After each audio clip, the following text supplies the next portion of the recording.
Friends, balcony garden maintain చేసేవాళ్ళు వర్షాకాలం వచ్చే ముందు కొన్ని పనులు, ఇంపార్టెంట్ పనులు చేసుకోవాలి.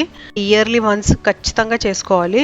అందులో ఈ సీజన్లో చేస్తే అది చాలా ఎఫెక్టివ్గా ఉంటుంది అనమాట. మన గార్డెన్లో హార్వెస్ట్ అవన్నీ బాగా వస్తాయి. ఎందుకంటే బాల్కనీ గార్డెన్లో రెగ్యులర్గా సన్లైట్ పడదు కదా, అంటే కాన్స్టెంట్గా సన్లైట్ పడదు కదా. దానివల్ల ఫంగస్ రావటం, లేకపోతే రూట్ రావటం, లేకపోతే ఇంకేమైనా క్రిమినల్ అలాగే ఉండిపోవడము జరుగుతుంది. సన్లైట్ చాలా ముఖ్యం అనమాట ప్లాంట్కి. పాట్స్లో కూడా సన్లైట్ పడాలి. నార్మల్గా ప్లాంట్కే కాకుండా పాట్స్లో కూడా అప్పుడప్పుడు సన్లైట్ పడాలన్నమాట. మనం వర్షాకాలం వచ్చే ముందు బాల్కనీ గార్డెన్ ఉండే వాళ్ళు మాత్రం కొన్ని ప్రికాషన్స్ తీసుకోవాలి. సమ్మర్లో వచ్చే ఎండ మాత్రం చాలా మంచి ఎండ అనమాట. సాయిల్ ఉంటుంది కదండి, సాయిల్ అంతా తీసేసి పాట్స్ అన్ని ఖాళీ చేసేసేయాలన్నమాట.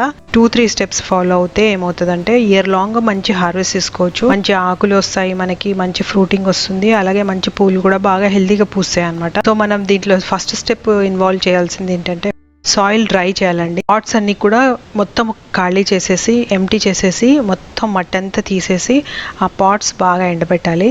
మట్టితో పాటు ఎండు ఆకులు ఎండబెట్టుకోవాలి. ఏదైనా మనం ట్రిమ్ చేసి పెడతాం కదా, ఏవైనా ఆకులు ట్రిమ్ చేసి పెడతాం కదా, అవి కూడా పెస్ట్స్ లేకపోతే అవి కూడా బాగా ఎండబెట్టేసేసుకోవాలి.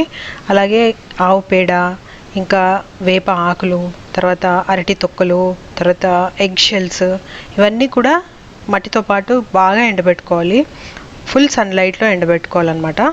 ఇంకా కోకోనట్ షెల్, ఇవన్నీ కూడా ఒక రోజు బాగా ఫుల్ సన్లైట్లో ఎండబెట్టేసేయాలి. పాట్స్తో సహా ఎండబెట్టేసేయాలి. దాంతోపాటు మనము ఇసుక వాడతాం కదా, ఇసుక కూడా మంచిగా ఎండబెట్టేసేయాలి.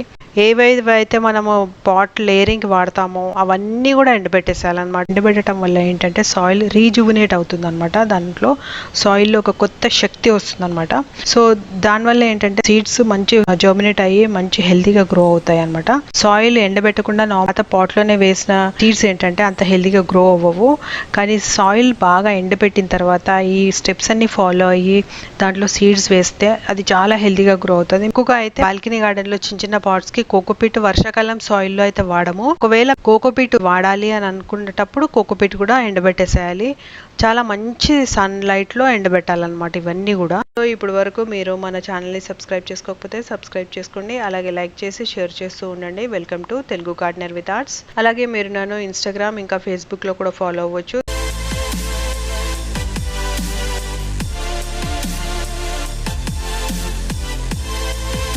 మందార పూలు ఈ మధ్య బాగా పూస్తున్నాయి అనమాట. ఇది లాస్ట్ టైం మనము నర్సరీ నుంచి తెచ్చాము, అప్పుడు బాగా పూసింది. తర్వాత ఏమైందంటే స్టాగ్నెంట్ అయిపోయింది. మన దగ్గర ఎండ ఎక్కువ ఉండదు కదా, అందుకే స్టాగ్నెంట్ అయిపోయింది. తర్వాత ఎండ వచ్చే దగ్గర బాగా పెట్టాను అనమాట. ఇంకా వేరే మొక్కలు తీసేసి దీనికి ప్లేస్ చేసి పెట్టాను. అయితే ఇప్పుడు మంచిగా ఫ్లవర్స్ వచ్చాయి. ఇంకా కొంచెం ఫర్టిలైజేషన్ అవన్నీ వేసేసరికి మంచి ఫ్లవర్స్ వచ్చాయి. 2-3 టైమ్స్ బంచెస్ వచ్చాయి అనమాట ఫ్లవర్స్. సో ఇప్పుడు రీపాటింగ్ వేస్తున్నాను. రీపాటింగ్ వేసేటప్పుడు కొంచెం జాగ్రత్తలు తీసుకోవాలండి. మనము చిన్న బాల్కనీ వాళ్ళైతే కొంచెం జాగ్రత్తలు తీసుకోవాలి. రీపాటింగ్ వేసే ముందు కొంచెం మనం పాట్ రెడీ చేసి పెట్టుకోవాలి. మీకు ఆల్రెడీ తెలుసు కదా మనం పాట్ లేయరింగ్ ఎలా చేస్తామో. అండ్ అలాగే ఈ పాట్లో కూడా ఖాళీ ఉన్న పాట్లో నేను ఆల్రెడీ కింద క్లాత్ వేసేసాను. అలాగే ఇప్పుడు వేపాకు ఆకులు ఎప్పుడు వేస్తాం కదా అలాగే వేస్తున్నాను అనమాట. అలాగే మొన్న కంపోస్ట్ చేసి పెట్టుకున్నాం కదా, మంచిగా కంపోస్ట్ తయారైంది. ఆ కంపోస్ట్ ఇప్పుడు కొంచెం కౌడంగా ఇంకా ఇసుక వేసి మిక్స్ చేసి పెట్టామన్నమాట. ఆ మిక్స్ లో ఈ కంపోస్ట్ మిక్స్ చేసుకొని రెడీగా పెట్టుకుంటున్నాం అనమాట.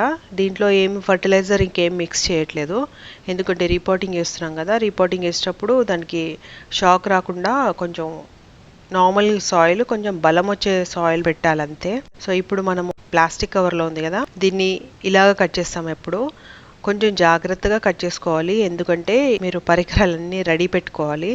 ఎప్పుడైనా కూడా ఇలాంటివి నర్సరీల నుంచి తెస్తాం కదా, దాంట్లో ఏవైనా చిన్న పురుగులు అలాంటివి కొత్త పురుగులు ఉంటాయి అన్నమాట. సెంటిపిడ్స్ కానీ మిల్లిపిడ్స్ కానీ అంటే జెర్రీలు ఇలాంటివన్నీ ఉండడానికి అవకాశం ఉంటుంది. అలాగే నత్తలు అలాంటివి ఉండడానికి, జలగలు, స్నేల్స్ కానీ అలాంటివి ఉంటాయి. సో ఇలాగా బ్లేడ్తో కట్ చేసుకొని జాగ్రత్తగా తీసి పెట్టుకోవాలి. చూడాలి మొత్తము దాంట్లో ఏవైనా ఉన్నాయా, గుడ్లు అలాంటివి ఏవైనా ఉన్నాయా. ఈ సాయిల్ కి కవర్ కి మధ్యలో ఎక్కువగా గుడ్లు పెడుతూ ఉంటాయి. సబ్జా గింజలు, నానబెట్టిన సబ్జా గింజలు లాంటివి ఎప్పుడైనా కనిపించాయంటే మొత్తం బంచి తీసేసేయాలి. అవే అన్నమాట పురుగుల గుడ్లు. సో నత్తలు కానీ ఇంకేమైనా గుడ్లు అలా ఉంటాయి, అవి తీసేసేయాలి. జాగ్రత్తగా అంటే అంత జాగ్రత్తగా తీయాలి, అలర్ట్ గా ఉండాలన్నమాట.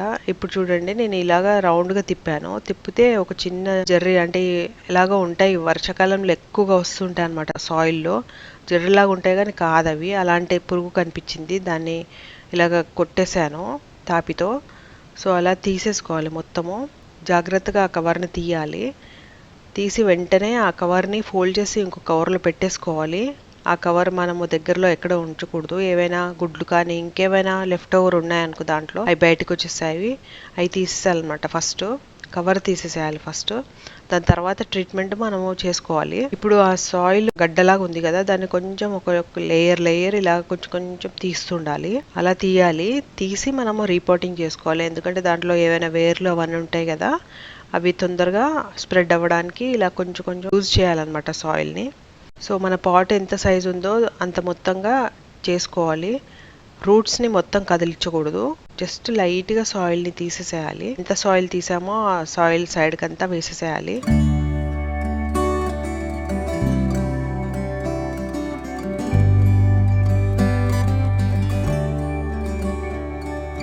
ఇప్పుడు ఆల్రెడీ మనం మిక్స్ చేసి పెట్టుకున్నాం కదా, కాంపోస్ట్ ఇంకా కౌడంగ్, ఇసుక మిశ్రమం దీంట్లో వేసేసుకోవాలి. సైడ్కి అంతా నింపేసేయాలి. ఎంత సాయిల్ తీసామో అదంతా కరెక్ట్గా సరిపోతుంది. ఒకవేళ ఎక్కువ తక్కువ అయితే మనం సెట్ చేసి పెట్టుకోవాలన్నమాట.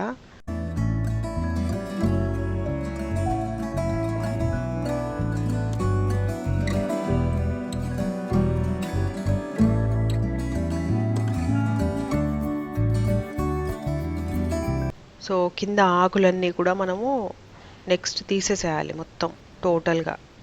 కింద సాయిల్కి టచ్ అవుతున్న ఆకులన్నీ తీసేసేయాలి.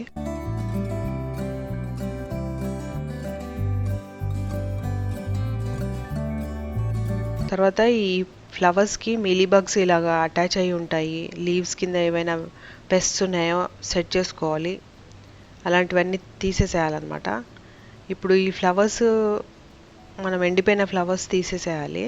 ఇన్ని పూసాయి చూడండి ఫ్లవర్స్. అయితే నేను ఇది ఎందుకు పెట్టానంటే, ఫ్లవర్స్ తీస్తే మీకు లోపల ఒక చిన్న కాయల్లా కనిపిస్తున్నాయి చూడండి.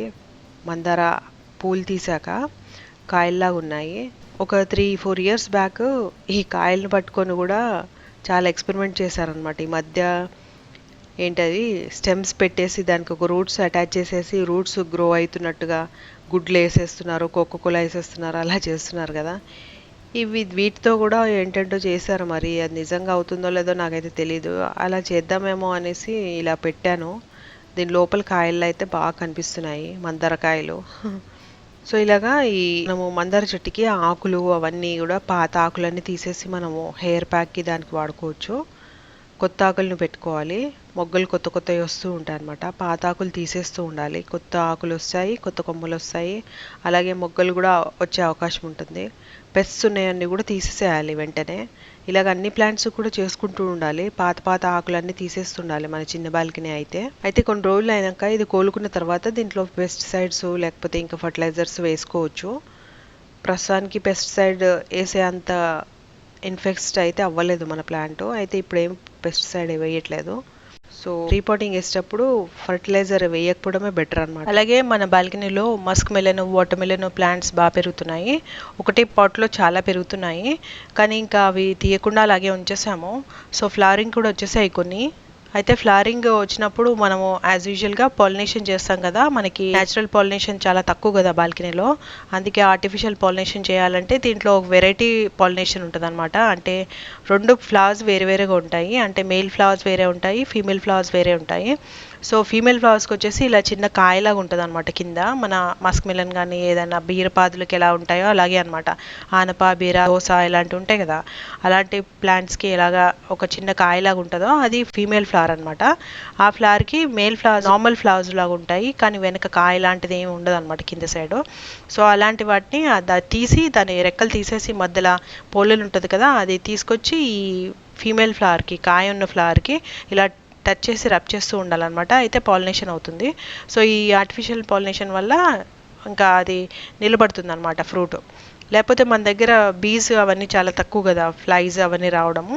సో అందుకే ఇది గాలి కూడా రావడం చాలా తక్కువ అనమాట. అందుకనే ఈ ఆర్టిఫిషియల్ పాలినేషన్ చేయక తప్పదు మనకి. సో ఇప్పుడు సమ్మర్లో ఇలాంటి చిన్న చిన్న పనులు చేస్తున్నాం అనమాట. సో హోప్ ఈ వీడియో మీ అందరికీ నచ్చింది అనుకుంటున్నాను, కొంచెం ఇన్ఫర్మేటివ్ ఉందనుకుంటున్నాను. ఒకవేళ నచ్చితే లైక్ చేయండి, షేర్ చేయండి, సబ్స్క్రైబ్ చేయండి. Thank you so much for watching the video.